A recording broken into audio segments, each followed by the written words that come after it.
Oke, assalamualaikum warahmatullahi wabarakatuh. Jumpa lagi bersama saya Hendra, tetap di channel Hendra Berbagi. Dan pada kesempatan kali ini saya coba akan menanggapi atau menjawab komentar salah satu sahabat Rongso atas nama Ali Solihin ini yang menanyakan tentang usaha Rongso yang jalan di tempat ini karena faktor kurangnya modal. Nah, gimana solusinya untuk bisa menambah modal? Jadi begini ya sahabatku, kebetulan apa yang ditanyakan oleh sahabatku semua ya di channel saya ini, kebetulan memang saya pernah mengalami hal tersebut. Jadi mudah-mudahan saya bisa bercerita ya tentang pengalaman saya dan ambil sisi positifnya. Yang kira-kira kurang baik tinggalkan, yang memang itu baik untuk perkembangan usaha daripada sahabatku semua itu bisa diambil. Jadi begini ya sahabatku, kalau untuk kekurangan modal ya ini kita cari dulu penyebabnya ya, penyebab kurang modal. Karena apa?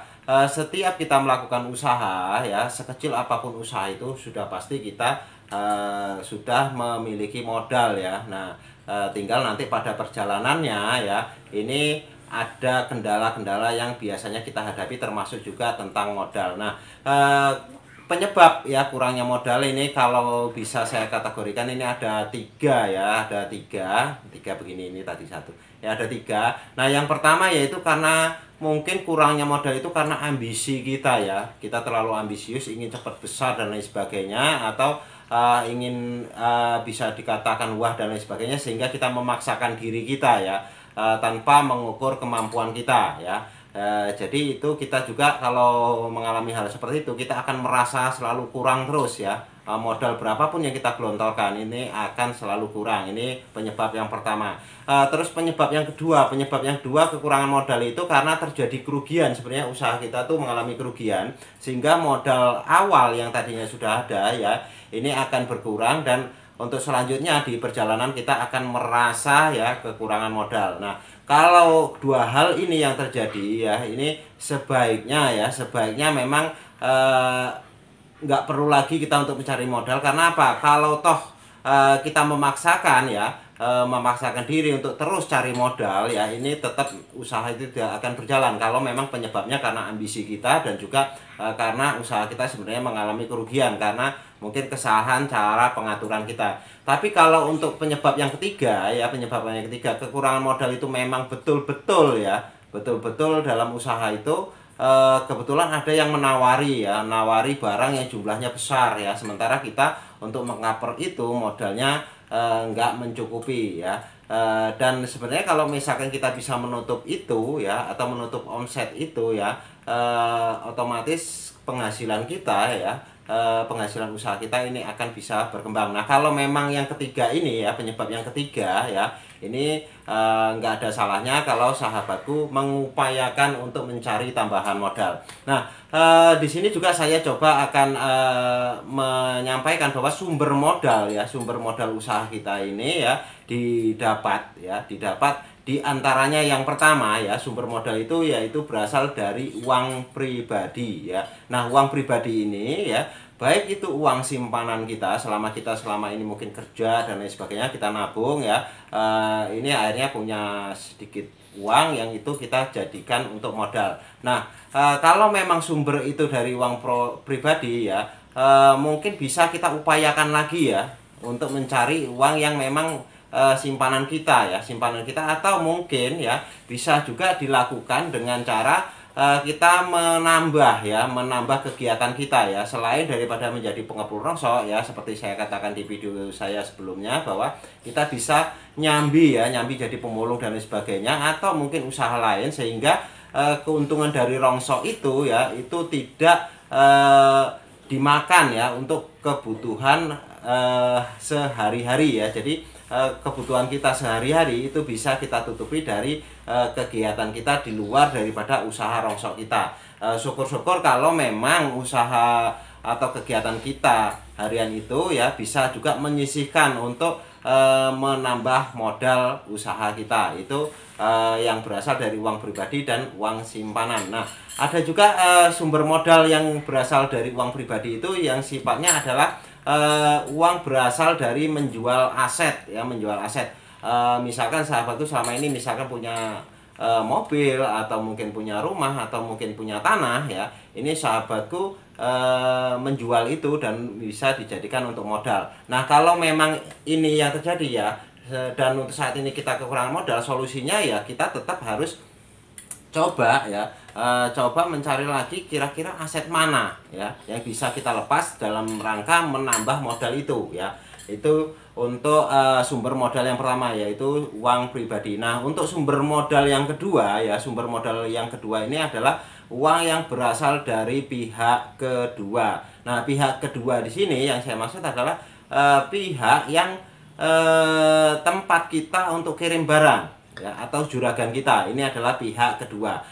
Nah, di sini solusinya yaitu kita harus mencari ya, mencari pengepul besar yang memang mau memberikan kita pinjaman modal ya, walaupun mungkin nggak banyak, mau meminjami kita modal ya, dan cara pembayarannya bisa kita angsur setiap kali kita kirim barang ke tempat pengepul tersebut ya. Atau misalkan nggak bisa meminjami ya sejumlah uang dan kita angsur ya, kita bisa juga mencari pengepul besar yang bisa menutupi di saat ya kita punya orderan. Misalkan ya di saat-saat tertentu ya ada bongkaran gudang atau bongkaran pabrik dan lain sebagainya yang misalnya butuh dana dan modal kita nggak mencukupi ya untuk menutupi itu, kita bisa ngebel juragan kita, dan juragan kita itu bisa langsung menutupi ya nilai transaksi tersebut. Untuk selanjutnya ya, setelah barang tersebut kita selesai kita proses ya, terus kita kirim langsung dipotong habis, biasanya seperti itu. Jadi hanya dana talangan dari juragan ya, biasanya ada juragan yang seperti itu. Jadi nggak mau minjemin tapi ada dana talangan, misalkan untuk 1 hari dia nutup di pagi hari ya, sorenya atau esoknya ya ini langsung kirim dan langsung potong ya. Ini sumber modal yang kedua, yaitu berasal dari pihak kedua. Nah, sumber modal yang berikutnya adalah sumber modal yang berasal dari pihak ketiga ya, pihak ketiga. Pihak ketiga ini macam-macam ya. Ada yang pertama yaitu pihak ketiga, yaitu dari bank ya. Nah, kalau memang selama ini ya sahabatku itu mendapatkan modal itu ya dari pihak ketiga, dari bank ya, ini coba usahakan untuk menambah modal itu. Misalkan sudah jalan berapa bulan ya, sahabatku mengajukan top up ya, atau kenaikan pinjaman pada bank tersebut dengan catatan memang angsuran sahabatku selama ini memang lancar ya. Kalau memang sahabatku belum pernah minjam atau belum ada pinjaman ya, bisa dicoba ya untuk melakukan atau mengajukan pinjaman ke bank untuk menambah modal usaha kita. Ini untuk uang modal yang berasal dari pihak ketiga. Yang pertama tadi bank. Nah, untuk yang kedua yaitu dari keluarga atau sahabat atau orang-orang dekat kita ya. Jadi pihak ketiga itu ada keluarga atau orang-orang terdekat kita ya, bisa teman, bisa saudara, bisa tetangga dan lain sebagainya. Nah, kalau kita merasa kekurangan modal, nggak ada salahnya kita menyampaikan ya, menyampaikan kendala kita kepada orang-orang terdekat kita ya, untuk sekedar meminjami kita uang ya. Mungkin kalau misalkan pinjam sekaligus nih nominalnya cukup besar ya, mungkin kalau untuk 1-2 orang itu mungkin agak nggak ada ya. Tapi kalau misalkan ya sekian orang ya dengan jumlah yang mungkin nggak terlalu besar, nanti juga kalau misalkan ada 10 orang itu sudah agak lumayan ya, agak besar, dan itu bisa kita gunakan untuk modal ya. Sekali lagi, memang kalau untuk orang yang terdekat itu ya biasanya tanpa kita memberikan bunga ya, jadi itu sifatnya minta bantuan ya, seperti itu. Nah, terus untuk yang berikutnya ya, sumber dari pihak ketiga itu ya, yaitu dari investor atau penanam modal ya. Jadi ada orang yang menanamkan modalnya ke kita, dia punya uang, jadi naruh uang ke kita, nanti sistemnya seperti bagi hasil. Tapi kalau untuk yang seperti ini ya, saya sarankan ini jangan ya, jangan sahabatku lakukan. Karena apa? Pada prinsipnya kadang-kadang untuk penanam modal yang ada saat ini nggak mau resiko ya, jadi dia mau untungnya aja ya, tapi kalau untuk kerugiannya dia nggak mau menanggung itu ya. Jadi misalkan ada kawan atau orang lain atau siapa yang nanam modal ke kita ya, misalkan 1 juta ya, terus 1 bulan ya, ini dia harus taunya punya untung misalkan 100 atau 200 ribu per bulan keuntungannya. Dia nggak akan pernah tahu usaha kita ini masih seperti apa ya, jalannya seperti apa, rugi atau untung ya. Pokoknya ini terus minta ini, minta untung terus ya.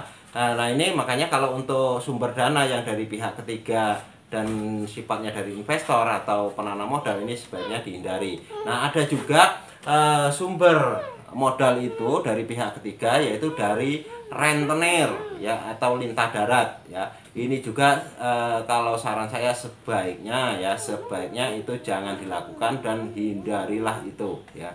Jadi sekali lagi itulah sumber ya, sumber modal kita bisa dari uang pribadi, bisa dari pihak kedua yaitu dari bos besar kita ya, bisa dari pihak ketiga yaitu dari bank, dari orang-orang terdekat atau keluarga kita. Itu yang bisa kita lakukan. Nah sebenarnya kalau untuk kunci dari masalah ini ya, kita sebelum kita menambahkan modal ya, sekali lagi kita harus menganalisa dulu kira-kira kita kurang modal ini karena apa.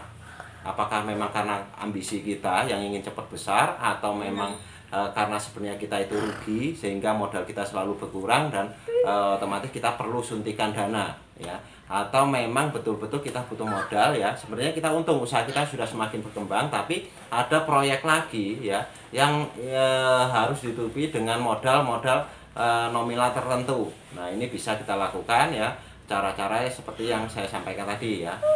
Sekian ya, akhir kata ya saya ucapkan gini, lakukanlah hal-hal yang nggak biasa supaya sahabatku bisa mendapatkan hasil yang luar biasa ya. Lebih dan kurang saya mohon maaf. Wassalamualaikum warahmatullahi wabarakatuh. Tetap sukses.